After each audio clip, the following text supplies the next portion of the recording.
तो कैसे हैं आप सभी। स्वागत है आप सभी का एक बार फिर से मेरे YouTube चैनल में। आज की वीडियो में हम यहाँ पे देखेंगे तो जो हमारी यहाँ पे एक सीरीज चल रही थी उत्तराखंड जीके की इम्पोर्टेंट पुस्तक, जिसमें हमने अजय राव जी की बुक को तो कंप्लीट किया था। अभी हमारी यहाँ पे राजेंद्र बुलती जी की बुक को हम कवर कर रहे हैं। तो इस बुक की यहाँ पर आज ही क्लास है, तो चलिए यहाँ पे जल्दी से शुरू करते हैं। अगर आपको यहाँ पे वीडियो पसंद आती है तो वीडियो को लाइक ज़रूर करें, शेयर करें और चैनल पर नए हैं चैनल को सब्सक्राइब भी करिए। आज का यहाँ पे हमारा पहला क्वेश्चन है, गढ़वाल सर्वदलित परिषद का गठन 1928 में किसने किया था। तो देखो यहाँ पे गढ़वाल सर्वदलित परिषद का जो गठन हुआ था कब हुआ था, 1928 में हुआ था। ठीक है, किसने किया था, तो जयानंद भारती ने किया था। नेक्स्ट यहाँ पे हमारा क्वेश्चन है, राज्य में भूकंप मापी स्टेशन कहाँ कहाँ पे स्थापित है। ठीक है, तो राज्य में जो भूकंप मापी स्टेशन है ये 3 जगहों में स्थित है। ठीक है, एक यहाँ पे देहरादून में है, दूसरा है चमोली में और तीसरा है टिहरी में। ठीक है, चमोली के गरुड़ गंगा नामक स्थान पर स्थित है। ठीक है, भूकंप मापी स्टेशन। उत्तराखंड को भूकंप की दृष्टि से ठीक है 2 जोन में यहाँ पे बांटा गया है। अब पूरे भारत की अगर बात करते हैं तो भारत को 5 जोन में रखा गया है। ठीक है, 1 से लेके 5 तक। इसमें से उत्तराखंड को 2 जोन में रखा गया है, जोन 4 और जोन 5 में। ठीक है, नेक्स्ट यहाँ पे हमारा क्वेश्चन है, उत्तराखंड में आधुनिक पर्वतारोहण की शुरुआत किसने की थी। ठीक है, यहाँ पे क्वेश्चन है कि उत्तराखंड में आधुनिक पर्वतारोहण की शुरुआत मानी जाती है। ठीक है, तो कब से मानी जाती है, ये मानी जाती है 1905 से। देखिए यहाँ पे क्या होता है कि 1905 में जो यहाँ पे टीजी लॉक स्टॉप थे, तो इन्होंने इन्होंने क्या किया था कि राज्य की जो सर्वोच्च शिखर है नंदा देवी पर्वत, उसका इन्होंने सफल आरोहण करने का प्रयास किया था, लेकिन ये असफल रहे। ठीक है, 1905 में इन्होंने किया था, तो यहाँ पे ये असफल रहे थे, ये नहीं कर पाए थे। तो यहीं से शुरुआत मानी जाती है कि उत्तराखंड में पर्वतारोहण की। ठीक है, 1936 में, इसके बाद 1936 में जो यहाँ पे टिलमैन थे और उनके यहाँ पे एक दोस्त थे ऑडेल। ठीक है, टिलमैन और ऑडेल थे, तो ये दोनों यहाँ पे आते हैं और ये पहले व्यक्ति बनते हैं जिन्होंने उत्तराखंड की सर्वोच्च चोटी नंदा देवी पर्वत का सफल आरोहण किया। ठीक है, तो इसीलिए यहाँ पे पर्वतारोहण की 1905 में इसकी शुरुआत मानी गई है। नेक्स्ट यहाँ पे हमारा क्वेश्चन है, नेहरू पर्वतारोहण संस्थान की स्थापना कब हुई थी। तो ये हुई थी 14 नवंबर 1965 को। अगला यहाँ पे हमारा क्वेश्चन है, उत्तराखंड में वन्य जीव विहार की कितनी संख्या है। ठीक है, तो उत्तराखंड में जो वन्य जीव विहार है इसकी संख्या है यहाँ पे 7। ठीक है, अब यहाँ पे आगे यहाँ पे देखते हैं तो राष्ट्रीय उद्यान की संख्या कितनी है उत्तराखंड में, तो वो है यहाँ पे 6। ठीक है, उत्तराखंड में वन्य जीव विहार कितने हैं, तो 7 हैं। उत्तराखंड में संरक्षण आरक्षित क्षेत्र कितने हैं, तो ये 4 हैं। और उत्तराखंड में उच्च स्थलीय प्राणी उद्यान कितने हैं, तो इसकी संख्या यहाँ पे 1 है। नेक्स्ट यहाँ पे हमारा क्वेश्चन है, 1936 में स्थापित उत्तराखंड का कौन सा राष्ट्रीय उद्यान है जिसे एशिया का पहला राष्ट्रीय उद्यान होने का गौरव प्राप्त है, तो वो है यहाँ पे कॉर्बेट नेशनल पार्क। नेक्स्ट हमारा क्वेश्चन है, कॉर्बेट राष्ट्रीय उद्यान का प्रवेश द्वार माना जाता है, तो वो है यहाँ पे ढिकाला को माना जाता है। जो यहाँ पे कॉर्बेट राष्ट्रीय उद्यान है, ठीक है, तो इसकी स्थापना मानी जाती है 1836 में। ठीक है, तो जब इसकी स्थापना होती है तो उस टाइम पे इसका नाम था हेली राष्ट्रीय उद्यान। ठीक है, आज़ादी के बाद इसका नाम यहाँ पे बदल दिया जाता है, रामगंगा नेशनल पार्क इसका नाम रखा गया। ठीक है, इसके बाद 1957 में कॉर्बेट राष्ट्रीय उद्यान इसका नाम कर दिया गया। ठीक है, 1957 में इसका जो क्षेत्रफल है कितना है, तो 520.82 वर्ग किलोमीटर इसका क्षेत्रफल है।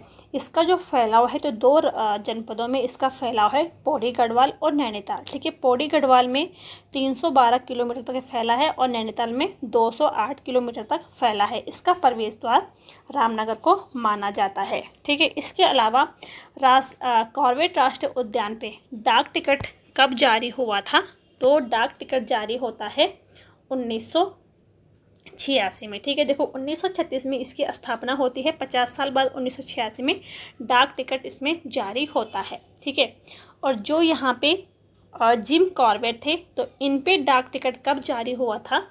तो उन पे हुआ था 1976 में। ठीक है, इसके अलावा ये भारत का पहला टाइगर रिजर्व है। ठीक है, और कब बना था? तो 1 अप्रैल 1973 में ये भारत का पहला टाइगर रिजर्व बना था। ठीक है, इसके अलावा ये भारत का ही नहीं बल्कि एशिया का भी पहला राष्ट्रीय उद्यान है।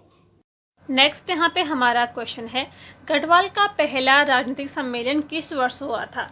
ठीक है, तो गढ़वाल का जो पहला राजनीतिक सम्मेलन था ये होता है 1930 में। ठीक है, कहाँ पे ये सम्मेलन होता है? तो ये दुगड्डा में ये सम्मेलन हुआ था। नेक्स्ट हमारा क्वेश्चन है, मुकुंदी लाल की पुस्तक गढ़वाल पेंटिंग किस वर्ष प्रकाशित हुई थी? ठीक है, तो ये हुई थी 1969 में। ठीक है, गढ़वाल पेंटिंग जो पुस्तक है तो ये मुकुंदी लाल की है। ठीक है, गढ़वाल पेंटिंग पुस्तक मुकुंदी लाल की है और ये 1969 में प्रकाशित हुई थी। जो यहाँ पे ये पुस्तक है तो इस पुस्तक में मुकुंदी लाल ने, जो यहाँ पे मौलाराम थे, प्रसिद्ध चित्रकार थे, तो उनके चित्रों को इन्होंने उनके चित्रों का विवरण इसी पुस्तक में मिलता है। ठीक है, तो मौलाराम के चित्रों को प्रसिद्ध किसने किया था?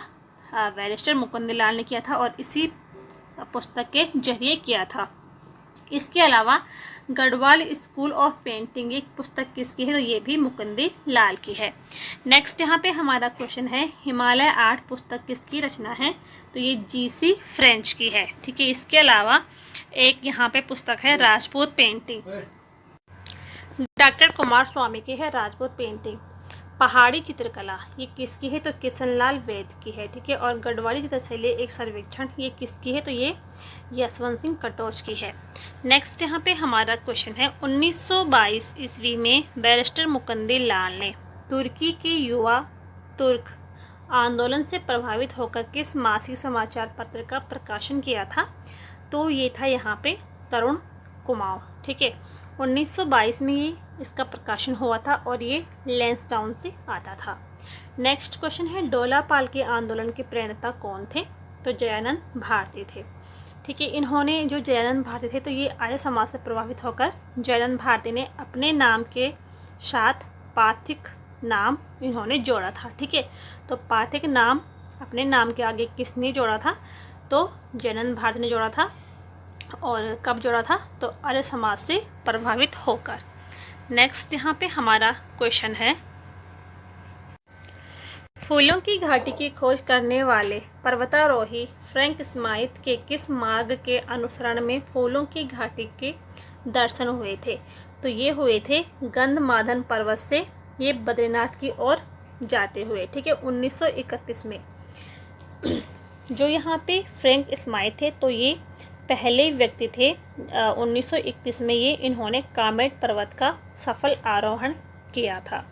ठीक है, तो जब ये इन्होंने अपना सफल आरोहण कर लिया था, वही वापस आ रहे थे तो रास्ता ये भटक जाते हैं और ये सीधे फूलों की घाटी में पहुंच गए थे। ठीक है, तो 1931 में इन्होंने फूलों की घाटी की खोज की थी। स्थापना कब होती है फूलों की घाटी राष्ट्रीय उद्यान की? ठीक है, तो 1982 में होती है और ये चमोली में स्थित है। ठीक है, नर व गंधमादन पर्वतों के बीच ये स्थित है। इसको यूनेस्को की सूची में भी शामिल किया गया था। कब किया गया था? तो 14 जुलाई। ठीक है, 14 जुलाई 2005 को किया था। और इस फूलों की घाटी के मध्य में एक नदी बहती है, पुष्पावती नदी। ठीक है, और केदारखंड के स्कंद पुराण में इसको नंदन कानन के नाम से जाना जाता है। कालिदास की रचना मेघदूत में इसका नाम अलका है। ठीक है, और इसको गंधमादन, बैकुंठ, भ्योंडार या फ्रैंक स्माइथ घाटी के नाम से भी इसको जाना जाता है। नेक्स्ट यहाँ पे हमारा क्वेश्चन है, फूलों की घाटी किन पर्वतों के मध्य स्थित है? जो फूलों की घाटी है ये नर एवं गंधमादन पर्वतों के मध्य में स्थित है। अगला क्वेश्चन है, उत्तराखंड राज्य के फूलों की घाटी राष्ट्रीय उद्यान को किस सन में विश्व विरासत की श्रेणी में इसको शामिल किया गया था? तो 14 जुलाई 2005 को इसे विश्व विरासत की श्रेणी में शामिल किया गया। नेक्स्ट यहाँ पे हमारा क्वेश्चन है, 1983 में 3 वन्य जीव अभ्यारण्यों को मिलाकर राजाजी राष्ट्रीय उद्यान स्थापित किया था, तो वो 3 वन्यजीव विहार कौन कौन से? तो पहला था यहाँ पे मोतीचूर वन्य जीव संरक्षण विहार, जो कि 1935 में इसकी स्थापना हुई थी। ठीक है। दूसरा था यहाँ पे राजाजी वन्य जीव विहार, 1948 में ये बना। तीसरा था यहाँ पे चिल्ला वन्य जीव विहार, ये 1977 में बना। ठीक है। और इन तीनों को मिलाकर 1983 में राजाजी राष्ट्रीय उद्यान स्थापित किया गया। नेक्स्ट क्वेश्चन है हमारा, राजाजी राष्ट्रीय उद्यान का नाम किस प्रसिद्ध व्यक्ति के नाम पर समर्पित किया गया है? तो ये किया गया है श्री गोपालाचार्य जी के नाम पे रखा गया है। ठीक है, राजाजी शब्द। अगला क्वेश्चन है, गोविंद राष्ट्रीय उद्यान की स्थापना कब हुई थी? तो गोविंद राष्ट्रीय उद्यान की जो स्थापना होती है 1980 में इसकी स्थापना होती है, गोविंद राष्ट्रीय उद्यान की। ठीक है, कई जगहों पे 1990 भी दिया गया है, और जो हमारी यहाँ पे नई वाली परीक्षावाणी है उसमें 1991 दिया गया है। ठीक है, और गोविंद राष्ट्रीय उद्यान की स्थापना नई वाली बुक में 1991 दिया गया है। वैसे इसकी स्थापना जो पुरानी वाली परीक्षावाणी थी तो उसे 1980 और कई जगहों पे 1990 भी दिया गया है। जो यहाँ पे गोविंद राष्ट्रीय उद्यान है, इसका जो क्षेत्रफल है तो 772 वर्ग किलोमीटर है, और ये उत्तरकाशी जनपद में स्थित है। नेक्स्ट क्वेश्चन हमारा, उत्तराखंड का सबसे छोटा तथा सबसे बड़ा राष्ट्रीय उद्यान कौन सा है? तो उत्तराखंड का सबसे छोटा जो राष्ट्रीय उद्यान है वो है यहाँ पे फूलों की घाटी, और सबसे बड़ा राष्ट्रीय उद्यान है तो वो है यहाँ पे गंगोत्री उद्यान। ठीक है, अब हम यहाँ पे देखें तो राष्ट्रीय उद्यानों को बड़े से छोटे क्रम में। ठीक है, तो सबसे बड़ा है यहाँ पे गंगोत्री राष्ट्रीय उद्यान, उसके बाद है यहाँ पे राजाजी राष्ट्रीय उद्यान, उसके बाद है यहाँ पे नंदा देवी राष्ट्रीय उद्यान, और फिर है यहाँ पे कॉर्बेट राष्ट्रीय उद्यान, और उसके बाद है गोविंद राष्ट्रीय उद्यान, और उसके बाद यहाँ पे आता है फूलों की घाटी। ठीक है, सबसे छोटी है फूलों की घाटी राष्ट्रीय उद्यान।